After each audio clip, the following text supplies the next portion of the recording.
भाइयों, हम सभी को अपना सब कुछ ईश्वर को ही अर्पण कर देना चाहिए। इस संसार की भयानक भट्ठी में, जिसमें कर्तव्य रूपी अग्नि सभी को झुलसाती रहती है, आप उस ईश्वर अर्पण भाव रूपी अमृत चषक का पान करें और प्रसन्न रहें। हम सब तो केवल उन प्रभु की ही इच्छा का पालन कर रहे हैं और किसी प्रकार के पुरस्कार अथवा दंड से हमारा कोई संबंध नहीं है।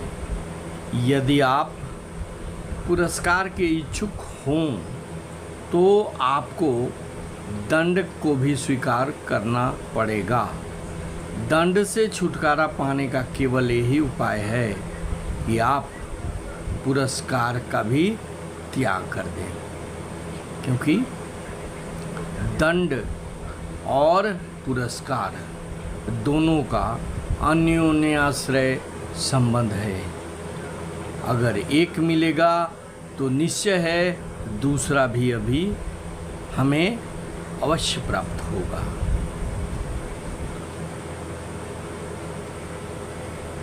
क्लेश से मुक्त होने का एकमात्र उपाय यही है कि आप सुख की भावना का भी त्याग कर दें, क्योंकि ये दोनों चीज़ें एक ही में गुथी हुई हैं। यदि एक ओर सुख है तो दूसरी ओर क्लेश है, दुख है। एक और जीवन है तो दूसरी ओर मृत्यु। मृत्यु से छुटकारा पाने का एकमात्र उपाय यही है कि जीवन के प्रति आसक्ति का त्याग कर दें। जीवन और मृत्यु दोनों एक ही वस्तु है। एक ही वस्तु के दो विभिन्न पहलू मात्र हैं। अतएव दुख शून्य सुख एवं मृत्यु शून्य जीवन की भावना संभव है। स्कूल के छोटे छोटे बच्चों के लिए बड़ी मधुर हो, परंतु एक चिंतनशील व्यक्ति को तो यही प्रतीत होता है कि ये दोनों बातें परस्पर विरोधी हैं और यह समझकर वह इन दोनों का परित्याग कर देते हैं। जो कुछ आप करते हैं उसके लिए किसी प्रकार की प्रशंसा अथवा पुरस्कार की आशा न रखें। अगर इस आशा में रहेंगे तो आपको कभी भी जो आप चाहते हैं वो नहीं मिलेगी। ज्यों ही हम कोई सत् कार्य करते हैं, अच्छा कार्य करते हैं, त्यों ही हम उसके लिए प्रशंसा की आशा करने लगते हैं। ज्यों ही हम किसी सत्कार्य में चंदा देते हैं, त्यों ही हम चाहने लगते हैं कि हमारा नाम अखबार में खूब चमक उठे। ऐसी वासनाओं का फल दुख के अतिरिक्त और क्या होगा। संसार से कई सर्वश्रेष्ठ महापुरुष उठ गए, चले गए, पर संसार ने उन्हें जाना तक नहीं। देखा जाए तो भगवान बुद्ध तथा ईसा मसीह भी उन महापुरुषों की तुलना में द्वितीय स्थान के हैं, परंतु संसार उन महापुरुषों के बारे में कुछ जानता तक नहीं। प्रत्येक देश में से सैकड़ों महापुरुष हुए हैं, परंतु सदैव वे अपना कार्य चुपचाप ही करते रहे।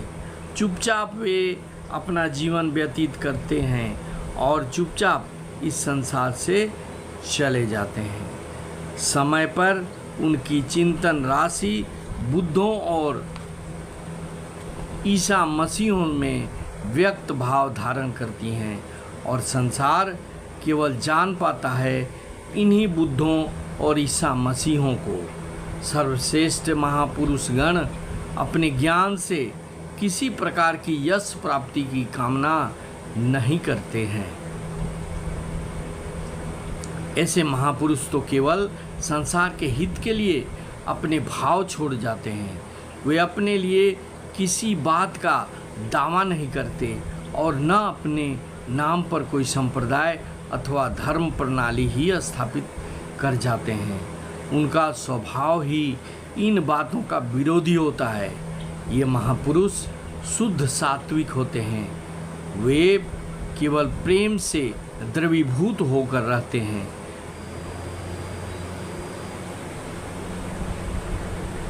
एक जोगी थे, वे भारतवर्ष में एक गुफा में रहते थे।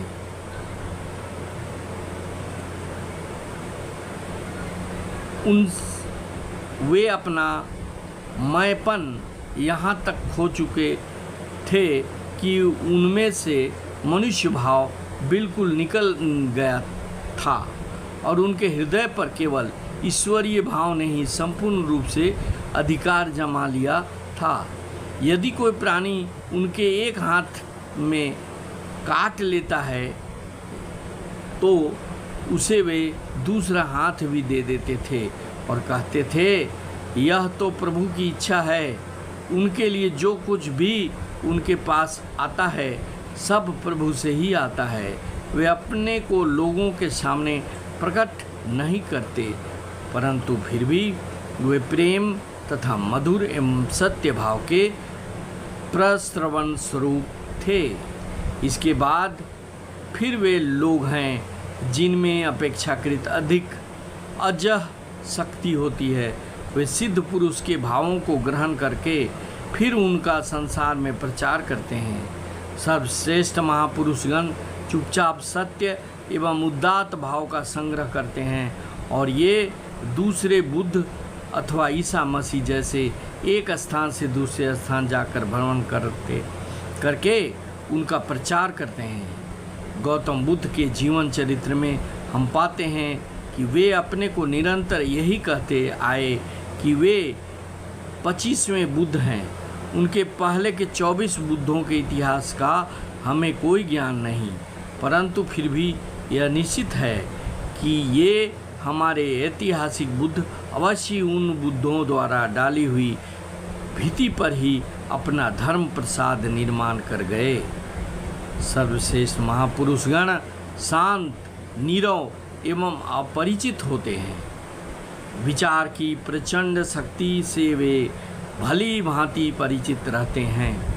उनमें यह दृढ़ विश्वास होता है कि यदि वे किसी पर्वत की गुफा में जाकर उनके द्वार बंद करके केवल 4-5 सद्विचारों का ही मनन कर इस संसार से चल बसें तो वे 4-5 विचार